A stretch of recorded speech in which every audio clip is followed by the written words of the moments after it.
इस वक्त बनी हुई है। आप बने रहिए। जम्मू कश्मीर से बड़ी खबर सामने आ रही है। पहले वो दर्शकों को बता दें, जम्मू से बड़ी खबर, पुल डोडा के पास भूस्खलन हुआ है। भूस्खलन के कारण राष्ट्रीय राजमार्ग बाधित है और बटोटे किश्तवाड़ राष्ट्रीय राजमार्ग भी बाधित है। तो भूस्खलन की खबर लगातार देखिए जम्मू से सामने आ रही है और बटोटे किश्तवाड़ राष्ट्रीय मार्ग बाधित हो गया है भूस्खलन के बाद। पुल डोडा के पास भूस्खलन और भूस्खलन के बाद जो राष्ट्रीय राजमार्ग है वो पूरी तरीके से आवाजाही के लिए अभी बंद है, ठप है। यानी कि लोगों को इस वक्त देखिए किस तरीके से परेशानियों से दो चार होना पड़ रहा है। एक तरफ भूस्खलन तो दूसरी तरफ बाढ़ और बारिश का खतरा लगातार बना हुआ है और ऐसे में लोग जो हैं घरों में खुद को कैद करने पर मजबूर हो चुके हैं, क्योंकि बार बार प्रशासन से भी अपील की जा रही है कि अगर ज़्यादा ज़रूरी ना हो तो आप घर से बाहर ना निकलें। ये तस्वीरें लगातार दिखा रहे हैं। देखिए पुल डोडा के पास ये भूस्खलन की तस्वीरें देखने को मिली है। यानी कि भूस्खलन के बाद जो मलबा आया है वो सड़कों पर जमा हो गया है। ऐसे में जो राष्ट्रीय राजमार्ग है वो अभी बाधित हो गया है। हालांकि ये राजमार्ग कब शुरू होगा, कब तक इसे सुचारू ढंग से शुरू कर दिया जाएगा, अभी इस पर कुछ भी कहा नहीं जा सकता है, क्योंकि लगातार भूस्खलन वहां पर देखने को मिल रहा है। तो पुल डोडा के पास भूस्खलन की तस्वीर हम आपको दिखा रहे हैं। बटोटे किश्तवाड़ राष्ट्रीय राजमार्ग जो है वो पूरी तरीके से अभी बंद है। तो ना सिर्फ ये तस्वीर हम आपको दिखा रहे जम्मू की, बल्कि पहाड़ी क्षेत्रों में इस वक्त अभी यही हाल बना हुआ है। और आरजू का रुख कर लेते हैं एक बार। आरजू, देखिए दिल्ली की तस्वीरें हम हर बार देखते हैं, जब भी वहां पर बारिश होती है तो ऐसे ही लोगों को भारी परेशानी होती है और इस बार तो काफ़ी बारिश हुई है, जैसे यमुना उफान पर है। और आज अगर हम दिल्ली की बात करें तो वहां पर किस तरीके से स्थिति बनी हुई है, खास करके जो यमुना के आसपास जो लोग रहते हैं उन्हें किस तरीके से प्रशासन की तरफ से मदद पहुंचाई जा रही है?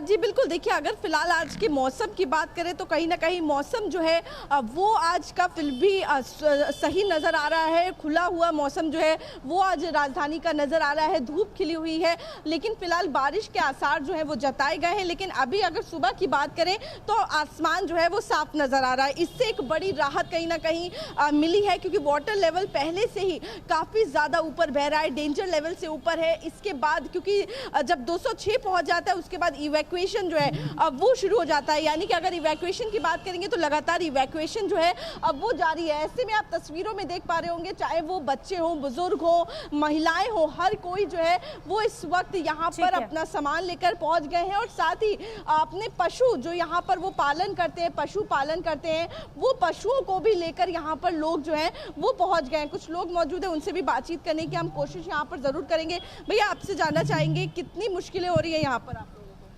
मैम एक दो मुश्किल हो तब तो बताएं, लेकिन यहाँ तो इतनी मुश्किल है कि क्या बताएं। अब ये बताइए, आप ये देखिए, ये हैं, सरकार ने टेंट लगा दिया। सरकार डबल इंजन की सरकार, यहाँ भारतीय जनता पार्टी की सरकार है। अगर डबल इंजन की सरकार होने का क्या फ़ायदा जब इनको टेंट नहीं मिला। अब ये देखिए आपके सामने, ये देखिए जल बोर्ड, एक बार कैमरा घुमाइए भैया। जल बोर्ड वो कल से खड़ा है, उसमें एक बूंद पानी भी नहीं है, एक बूंद भी जो कहते हैं पानी नहीं है। अभी सुबह आदमी आया है, किसी के बच्चे हैं, छोटे बच्चे हैं, पानी की ज़रूरत पड़ जाएगी, वो कहाँ जाएगा। हमारे यहाँ था तो चलो मान लो नलका था, हैंडपम्प छोटा वाला था, उससे यूज़ कर लेते थे। लेकिन अगर यहाँ पे वो तो डूब गया पानी में, अब हम कहाँ से पानी लेंगे। ये डबल इंजन सरकार की है, सिंगल जल बोर्ड में भी पानी नहीं है। आप देख लीजिए, पानी वगैरह आप लोगों को यहाँ पर नहीं मिल पा रहा है। आपके सामने नहीं, ये जल बोर्ड खड़ा है 4 दिन से, लेकिन इसमें एक बूंद पानी नहीं है। अब ये समस्या कौन देखेगा। सामने यहाँ पे एमसीडी की रेणु चौधरी हैं, महापौर हैं। अभी तक आप लोगों से कोई मिलने वगैरह है, पता सबको है, अपडेट सबको मिला है। यहाँ वोट भी 4000 है, 4000 के लमसम वोट है, लेकिन 2 किलोमीटर 3 किलोमीटर सबकी दूरी पे है, सब लोग हैं, लेकिन कोई नहीं आया। ये देखिए, मैं ये कह रहा हूँ, इनसे अच्छी पिछली सरकार थी, भले वो जैसी भी जिस मामले शराब घोटाले में किसी में चली गई, लेकिन इस समय बिल्कुल 2023 में जो बाढ़ आई, कहीं नाराजगी जो है वो लोग जता रहे हैं कि अभी नाराजगी जता रहे हैं क्योंकि उन्हें उन्हें परेशानियों से जूझना पड़ रहा है, लेकिन अब तक प्रशासन की तरफ से मदद ना पहुंचाई जा रही है और इसे लेकर खासा नाराजगी लोगों में दिखाई दे रही है। आप बने रहिए आरजू। साहिल रुखाया का रुख कर लेते हैं, पठानकोट से हमारे साथ बने हुए हैं और इसके बाद हम गुरुग्राम भी चलेंगे। गुलशन ग्रोवर भी हमारे साथ जुड़े हुए हैं। सबसे पहले मैं आपके पास आऊंगी, पठानकोट का रुख कर लेते हैं। साहिल, वहां पर क्या स्थिति बनी हुई है? क्योंकि देखिए, अगर हम पंजाब की बात करें तो 23 में से 12 जिले हैं जहां पर सबसे ज्यादा इस वक्त बाढ़ का कहर देखने को मिल रहा है। पठानकोट में क्या स्थिति? बिल्कुल, पठानकोट की जो रावी नदी है, रावी नदी के अंदर लगातार जो जल स्तर है वो बढ़ता जा रहा है। कल भी हमने आपको तस्वीरें दिखाई थी कि किस तरीके से जो रणजीत सागर डैम से लगातार पानी छोड़ा जा रहा है, वो पानी जो है वो पठानकोट की रावी दरिया के अंदर पहुंच रहा है और आसपास के इलाके जो है वो लगभग डूब चुके हैं। बांध जो है वो टूट चुका है, जिस बांध टूटने के कारण गांव में पानी जो है वो घुस गया है और जो लोगों की इमारतें थी वो भी पानी के साथ जो है वो बह गई है। कल तस्वीरें में हमने आपको ग्राउंड जीरो से दिखाई कि किस तरीके के हालात जो है वो फिलहाल पठानकोट के तमाम इलाकों में जो है वो देखे जा सकते हैं। तो ऐसे में अभी भी पंजाब के कई जिले जो है वो बाढ़ से प्रभावित है। लगातार सरकार के जो मंत्री हैं, विधायक हैं, वो दौरा कर रहे हैं। कल पठानकोट के अंदर पंजाब के फाइनेंस मिनिस्टर हरपाल चीमा वो पहुंचे थे, उनकी ओर से बांध का दौरा किया गया।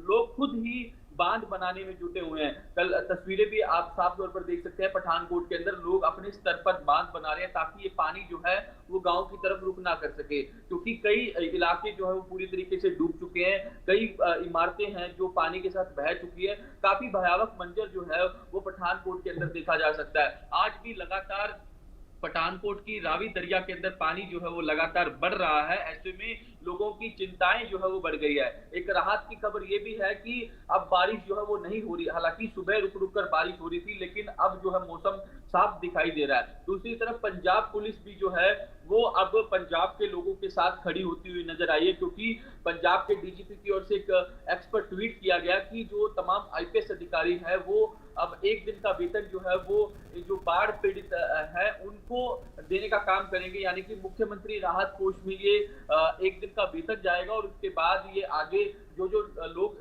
पीड़ित हुए हैं, जिनका नुकसान हुआ है, उनको ये जो है जिस तरीके से जो भी उनका सामान है वो सरकार की ओर से दिया जाएगा। तो ऐसे में लगातार किसानों की चिंताएं भी बढ़ गई है, क्योंकि किसानों की जो फसल थी धान की वो पूरी की पूरी तबाह हो चुकी है। लगातार किसान भी यही मांग कर रहे हैं, क्योंकि उनका गुजारा कैसे चलेगा, क्योंकि धान की फसल जो है आगे आने वाले दिनों में उनके ओर से काटी जानी थी, लेकिन उससे पहले ही उनकी पूरी फसल जो है वो कहीं ना कहीं डिस्ट्रॉय हो चुकी है। लगातार सरकार से यही मांग की जा रही है कि उनको मुआवजा दिया जाए।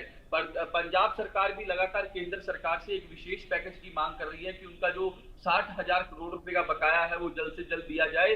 2 दिन पहले देश के प्रधानमंत्री नरेंद्र मोदी की ओर से पंजाब के मुख्यमंत्री भगवंत मान से बातचीत भी की गई थी और हर संभव मदद का भरोसा भी दिया गया था। उनका साफ तौर पर कहना था कि केंद्र सरकार पंजाब के लोगों के साथ खड़ी है। बिल्कुल साहिल, यानी कि जितना नुकसान हुआ है किसानों को और जो स्थानीय लोग हैं, अब आस सरकार से है और यही वजह है कि मदद की गुहार लगाई जा रही है। अब बने रहिए। गुलशन, मैं आपके पास आऊंगी। गुरुग्राम में क्या है हालात बने हुए हैं? क्योंकि गुरुग्राम में हल्की सी बारिश होती है, सड़कें लबालब हो जाती है, और ऐसे में जब लगातार बारिश हो रही हो तो वहां पर अभी क्या क्या स्थिति देखने को मिल रही है? देखिए, आज की रात की खबर तो यह है कि आज सूरज की किरणें 2 दिन बाद देखने को मिली है, क्योंकि इससे पहले मौसम सुहावना नजर आता था और आज सुबह सुबह जब लोगों की नींदें खुली तो सूरज की किरणें उन्हें नजर आई। ये राहत की खबर सबसे पहले है। आपने ठीक कहा कि जब भी गुड़गांव में बारिश होती है तो गुड़गांव की सड़कों पर लबालब पानी नजर आता है।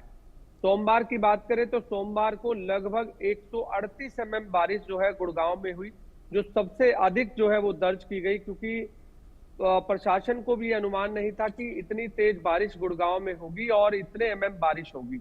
हालांकि उस दौरान सड़कों पर लबालब पानी नजर आया। कई सड़कें जो है डूबती हुई नजर आई, कई अंडरपास डूबते हुए नजर आए, लेकिन समय रहते ही उन्हें उस पानी को निकाल लिया गया। लेकिन 1-2 अंडरपास अभी भी ऐसे हैं जहां पर अभी भी पानी भरा हुआ है। गुरुग्राम का राजीव चौक का अंडरपास है, वो बनाया तो था लोगों की आवाजाही के लिए, लेकिन अब वो पानी में डूबता हुआ दिखाई दे रहा है। इसके साथ साथ अगर अन्य इलाकों की बात करें तो वहां पर भी पानी जो है काफी डूबा हुआ दिखाई दिया।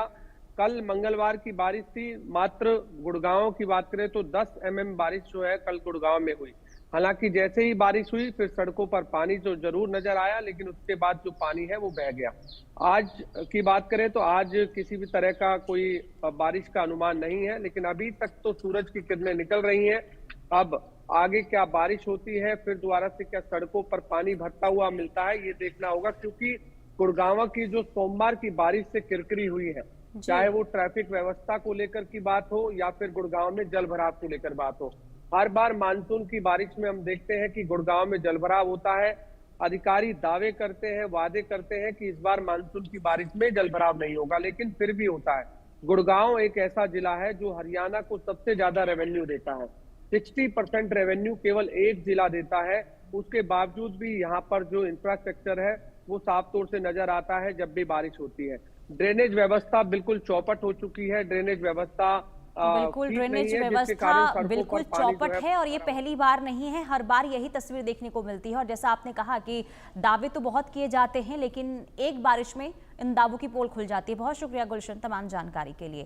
तो देखिए, गुरुग्राम का हाल बेहाल है। अब बात हिमाचल